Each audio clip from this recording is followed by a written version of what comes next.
എന്താ മുത്തശ്ശി? ഹരികൃഷ്ണനെ രാവിലെ മുതൽ കാണുന്നില്ലെന്ന്.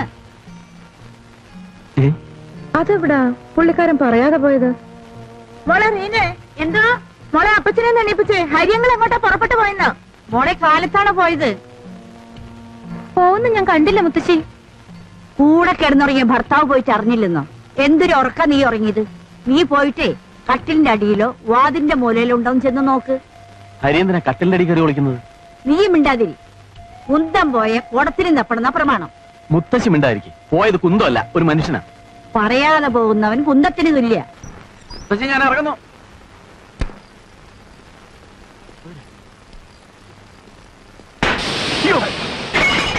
താൻ മനുഷ്യനെ പേടിപ്പിച്ചളഞ്ഞല്ലോ. ഇയാൾക്ക് സൂക്ഷിച്ച് സൈക്കിൾ ഓടിച്ചൂടെ? ഇവിടെ ഒരു കല്ല് പൊങ്ങി നിപ്പുണ്ട് സാറേ. ഇതിപ്പോ ഇവിടെ വെച്ച് 3ാമത്തെ തവണയാ ടയർ പഞ്ചറാവുന്നത്. എന്നാ പിന്നെ വേറെ ഏതെങ്കിലും വഴി കൂടെ സൈക്കിൾ ഓടിക്കേ. ഓ ഡ്രൈവർ റെഡിയായില്ലേ? സമയമായി, വണ്ടി എടുക്ക്. എന്താ വിളിച്ചേ? ഒന്നും വിളിച്ചില്ല, സമയമായി എന്ന് പറയായിരുന്നു. ഇതിന് ശിക്ഷേണ്ട രവി, ഇന്ന് നീ 5 ലിറ്റർ പെട്രോൾ അടിക്കേണ്ടി വരും. അയ്യടാ, ആ ജംഗ്ഷനിൽ നല്ല 1-ാം തരം ടാക്സി കിട്ടും. എന്തിനാ ടാക്സി ആക്കുന്നത്? പണം പെട്ടിയിൽ അടുക്കി വെക്കാതെ ഒരു കാർ വാങ്ങിച്ചൂടെ? ആ, സ്ത്രീധനമായിട്ടൊരു കാറ് കിട്ടുമെന്ന് നോക്കട്ടെ. ആദ്യം ഒരു പെണ്ണിനെ കിട്ടുമോ നോക്ക്. ഇവന്റെ ഈ ചക്ക പല്ലുണ്ടല്ലോ, ഒരു പെണ്ണിനെ പിടിക്കുന്നില്ല. തനിക്കൊരു പെണ്ണിനെ കിട്ടുമെങ്കിൽ ഈ ലോകത്ത് ആർക്കും പെണ്ണ് കിട്ടും. വിജി എന്ത് കണ്ടിട്ട് ഇയാളുടെ കൂടെ ഇറങ്ങി തിരിച്ചത്? ഒരബദ്ധം ആർക്കും പറ്റും രവി. വിജയ്, വണ്ടി എടുക്കണം മിസ്റ്റർ. വൈകുന്നേരം വരട്ടെ, ഞാൻ കാണിച്ചു തരാം.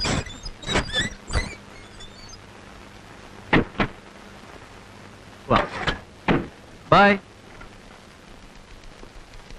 Hello, Harikrishnan here. ആ വിജയ്. ഒന്നുമില്ല, എന്തോ ഒരു സുഖമില്ലാത്ത പോലെ. അല്ല, അങ്ങനെയുള്ള അസുഖമല്ല, ഒരു മനം വരട്ടലും ആകെ ഒരു വയ്യായിക. മനം വരട്ടല്ലോ? ഛർദിക്കാൻ തോന്നുന്നുണ്ടോ? കുറേശ്ശോ? എന്നാൽ അത് തന്നെയാ, ഒരു സംശയമില്ല. ഞാൻ പറഞ്ഞില്ലേ വിജയ്, എല്ലാം കൊണ്ടും ഇന്നൊരു നല്ല ദിവസമാണെന്ന്. ഒരു കാര്യം, ഇനി നീ അവിടുന്ന് ഒരു ഇഞ്ച് അനങ്ങാൻ പാടില്ല. ഫോൺ വെക്കുക, ഫോണിന്റെ തൊട്ടടുത്ത് തന്നെ ഒരു കസേരയില്ലേ, അതിലിരുന്നോളൂ വിജയ്. അതിന് മാത്രം ഇപ്പൊ എന്താ? പറഞ്ഞാൽ അനുസരിക്കണം. ഈ ഘട്ടത്തിൽ ശരീരം തീരെ ഇളകാൻ പാടില്ല. ഫുഡൊക്കെ ഞാൻ പാർസൽ കൊണ്ടുവരാം. ഞാൻ ഉച്ചക്ക് ലീവ് എടുത്ത് വന്നിട്ട് നമുക്ക് ഡോക്ടറെ അടുത്ത് പോകണം. ദേ, ഒരു കാര്യം ഞാൻ പറഞ്ഞേക്കാം, ഞാൻ വരുമ്പോ നിന്നെ ആ കസേര കണ്ടില്ലെങ്കിലുണ്ടല്ലോ. ആ ശരി ശരി. ആ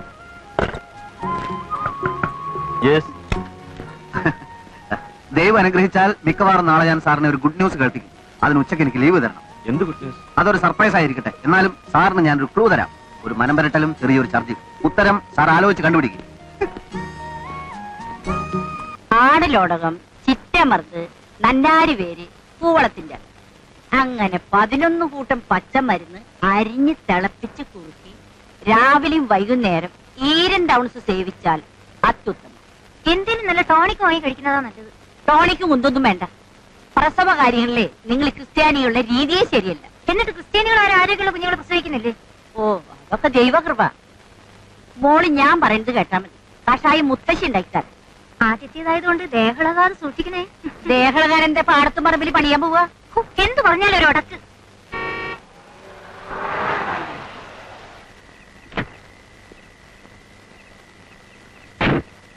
ഡോക്ടർ എന്ത് പറഞ്ഞു മോനെ? അത് ഇല്ല മുത്തശ്ശി, വിശേഷമൊന്നുമില്ല. പുരുഷു, ഹരി, നീ എന്താടാ ഇവിടെ? ഞാനിവിടെ കോടതിയിലെ ഒരു പ്രതിയുമായിട്ട് വന്നതാ. പ്രതി ഞാനാ, വെങ്കോട്ട തങ്കപ്പൻ. നിന്റെ പേര് ചോദിച്ചില്ലല്ലോ. പിന്നെ എന്തൊക്കെയാണടാ വിശേഷങ്ങള്? നല്ല ആളാ. എന്റെ ഇളയമ്മയുടെ കുഞ്ഞിന്റെ കാതുകുത്തിന് ഞാൻ കത്തയച്ചിട്ട് നീ വന്നില്ല. റാസ്കൽ. കറക്റ്റ്.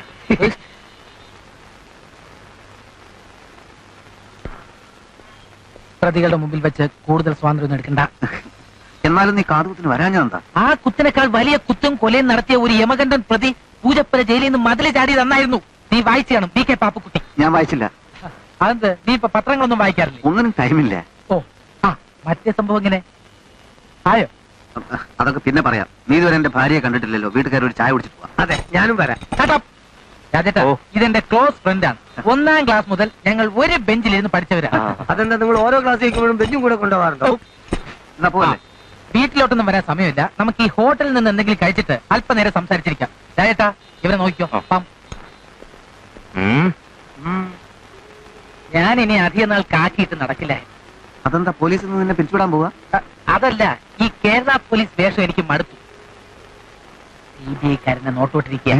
അതേന്ന് പാലും തുമ്പും ഇല്ലാതെ കിടക്കുന്ന പല കേസുകളും തെളിയിക്കാൻ അവർക്ക് എന്റെ സേവനം ആവശ്യമാണത്ര. അത് ശരി. ഈ തങ്കപ്പം പോക്കറ്റ് അടിക്കാരനായിരിക്കും അല്ലേ? പോക്കറ്റ് അടിയോ? തുക്കട പോക്കറ്റ് അടിക്കാരെ പിടിക്കാനൊന്നും ഞാൻ പോവില്ല. അത് വെറും തങ്കപ്പനുമല്ല, തോമസ്, ബൈജു, സെൽവമണി, ശങ്കര തുടങ്ങിയ പല പേരുകളിൽ പല സ്ഥലങ്ങളിൽ ഭീകരമായി കവർച്ച നടത്തുന്ന വേൾഡ് ക്രിമിനലാണ്. നമ്മുടെ ഏഴുമന്നൂർ അമ്പലമില്ലേ, അവിടുത്തെ വിഗ്രഹം മോഷ്ടിച്ചവരല്ലേ? അതൊരു മാത്യു എന്നാണല്ലോ പത്രത്തിൽ വന്നിരുന്നത്. മാത്യു തങ്കപ്പൻ എന്നാണ് ഇവന്റെ ഫുൾ നെയിം. അന്നാണ് ഇവൻ ആദ്യമായി പോലീസ് കെണിയിൽ വീഴുന്നത്. ആ ഓപ്പറേഷനും എന്റെ ബുദ്ധിയിൽ നിന്നായിരുന്നു. പിടിച്ച പോലീസുകാരുടെ ഫോട്ടോ വന്നപ്പോ നിന്നെ അതിൽ കണ്ടില്ലല്ലോ. ഇത്തരം ചീപ്പ് പബ്ലിസിറ്റിയിലൊന്നും എനിക്ക് താല്പര്യമില്ല. പിന്നെ 10 കിലോ ഹാഷിഷുമായി കേരളത്തിൽ മുങ്ങിയ കിഴയക്കാരൻ കിം ലൂച്ചയെ കീഴടക്കാൻ വേണ്ടി ഞാൻ നടത്തിയ പരാക്രമ കഥ അടുത്ത് തന്നെ സിനിമയാവാൻ പോവാണ്. എന്റെ മറ്റേ കഥ അറിയാലോ? ഏത് കഥ? ഭർത്താവിനെ തല്ലിക്കൊന്ന് അടുക്കളയിൽ കുഴിച്ചു മൂടി കാമുകനോടൊപ്പം ഒളിച്ചോടിയ നീലേശ്വരം ഓമന കേസ്. അതിനും തുമ്പുണ്ടാക്കിയത് ഞാനാ. അതെന്റെ മനഃശാസ്ത്രപരമായ ഒരു സമീപനമായിരുന്നു. സ്ത്രീകളുടെ മനഃശാസ്ത്രത്തിൽ ഞാനൊരു എക്സ്പെർട്ട് ആയിരിക്കാ. ഈ മനഃശാസ്ത്രമൊക്കെ നീ എവിടുന്ന് പഠിച്ചു? അത് പൊറോട്ട കഴിച്ചിട്ട് പറയാം. ഓടിക്കളഞ്ഞു. നമുക്ക് പിന്നെ കാണാം. ഭഗവാനെ വിലങ്ങും കൊണ്ടാ പോയിരിക്കണം. അതിനി ഞാൻ സമാധാനം പറയണം. നിനക്കിഷ്ടപ്പെട്ടല്ലോ, അത് മതി. എന്നാലും വേണ്ട വേണ്ട, എനിക്ക് കാണുകയേ വേണ്ട. കണ്ടാ ഞാൻ എന്തെങ്കിലും കുറ്റം കണ്ടുപിടിക്കും. ഇതും മുടങ്ങും. മുത്തശ്ശി പറയുന്നത് ശരിയാണ് രവി. ഞാൻ നമ്മുടെ ഡോക്ടറോടും ചോദിച്ചു. അയാൾക്കും കുട്ടിയെ പറ്റി വളരെ നല്ല അഭിപ്രായമാണ്. അതല്ല, ജീവിതത്തിൽ ഒരു പ്രധാനപ്പെട്ട സംഭവമാണല്ലോ. എന്തെങ്കിലും പ്രശ്നങ്ങൾ ഉണ്ടാവുകയാണെങ്കിൽ ഇത് ഉപേക്ഷിച്ച് നമുക്ക് വേറെ കെട്ടാം. ഒരു കല്യാണ വീട്ടിന് വേണ്ടുന്ന ഒരുക്കങ്ങളൊന്നും ആയിട്ടില്ല ഇവിടെ. നല്ലൊരു ഡബിൾ കോട്ട് പോലും ഇല്ല. അയ്യോ, നല്ലൊരു ഡബിൾ കട്ടിൽ വളരെ വളരെ അത്യാവശ്യം. ഓടിയകത്ത് വല്ലവരും വല്ലതും പറഞ്ഞാൽ ഉടനെ ചിരിക്കാൻ തുടങ്ങും.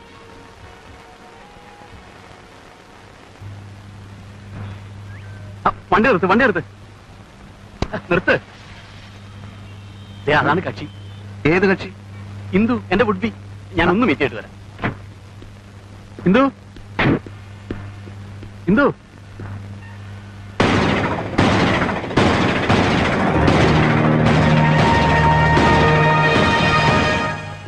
എന്താ ഇവിടെ?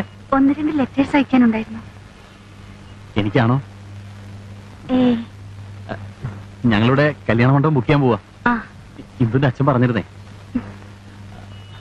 ഇവിടെ കാറിൽ എന്റെ ഒരു ക്ലോസ് ഫ്രണ്ട് ഇരിപ്പുണ്ട്. മൂപ്പര് ഒന്ന് മീറ്റ് ചെയ്യാം. വരും. ഹരി, അയ്യോ ഇവൻ എവിടെ പോയി? മറ്റേ സാറെന്തേ? മൂത്രമൊഴിക്കാനാണെന്ന് തോന്നുന്നു, ഇറങ്ങി ഓടുന്നുണ്ട്. അതൊന്നും ആവില്ല. ഇന്ദുന് തിരക്കുണ്ടെങ്കിൽ നടന്നോളൂ. നമുക്ക് പിന്നെ മീറ്റ് ചെയ്യാം. ഓക്കെ.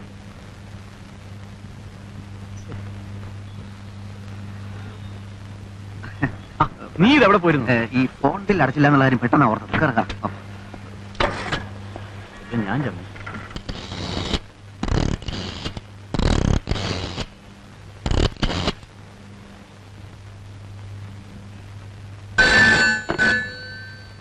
Yes, Ravikumar here. ആരാ?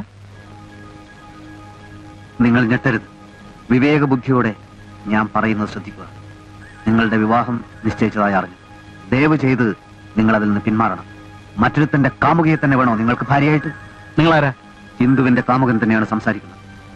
സ്നേഹിക്കുന്ന ഹൃദയങ്ങളെ നിങ്ങൾ ചവിട്ടി മെതിക്കരുത്. ഞങ്ങളെ വെറുതെ വിടൂ പ്ലീസ്. ചീത്ത പറഞ്ഞിട്ട് കാര്യമില്ല. വികാരങ്ങളെ നിയന്ത്രിക്കും. സത്യത്തിന്റെ മുഖം പലപ്പോഴും വികൃതമാണ്. ഇനി ഒരുപാട് കാര്യങ്ങൾ നിങ്ങളോട് എനിക്ക് പറയാനുണ്ട്. ഞാനും ഇന്ദുവും ഒരുമിച്ച് ചെലവിട്ട ആ നിമിഷങ്ങൾ. ആരടാ നീ? വല്ലതും പറയാനുണ്ടെങ്കിൽ നേരിട്ടൊന്ന് പറ. എനിക്ക് കേൾക്കണ്ട. വെക്കട തെണ്ടി ഫോൺ.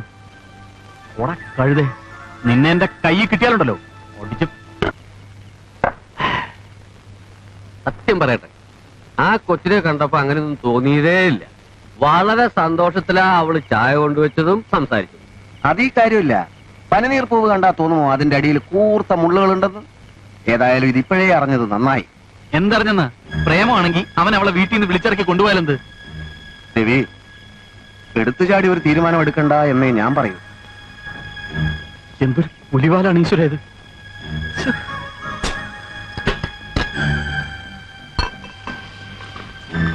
നമുക്ക് എന്തെങ്കിലും വഴി ഉണ്ടാക്കാം.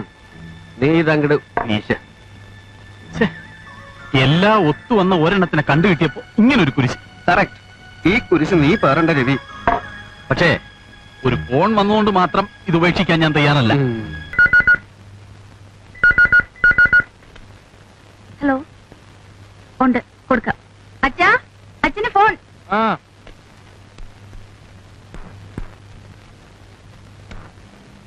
ഹലോ, ഗോവിന്ദൻ നായരല്ലേ?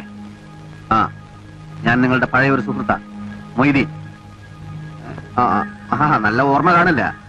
നമ്മൾ 3-ാം ക്ലാസ്സിൽ മാത്രമേ ഒന്നിച്ച് പഠിച്ചിട്ടുള്ളൂ. ഞാൻ പറയുന്നത് ശ്രദ്ധിക്കൂ. നിങ്ങളുടെ മകളുടെ വിവാഹം നിശ്ചയിച്ചതായി അറിഞ്ഞു. വരനെപ്പറ്റി നന്നായി അന്വേഷിച്ചതിന് ശേഷമാണോ ഈ തീരുമാനം എടുത്തത് എന്നെനിക്ക് സംശയമുണ്ട്. ആ ചെറുപ്പക്കാരൻ എനിക്കറിയാം.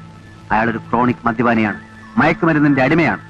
അയാളെ മയക്കുമരുന്നുകളിൽ നിന്ന് രക്ഷിക്കാൻ ഞങ്ങൾ ശ്രമിച്ചുകൊണ്ടിരിക്കുകയാണ്. പക്ഷെ രക്ഷപ്പെടുമെന്ന് തോന്നുന്നില്ല. ഈ വിവാഹം വേണ്ടെന്ന് വെക്കുന്നതല്ലേ ബുദ്ധി?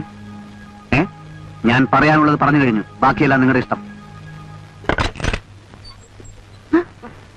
അതെ, ഞാനൊന്നും ചെയ്തിട്ടില്ല സാർ. ₹1 കോയിനുണ്ടോ? ഫോൺ ചെയ്യാനാ രൂപ.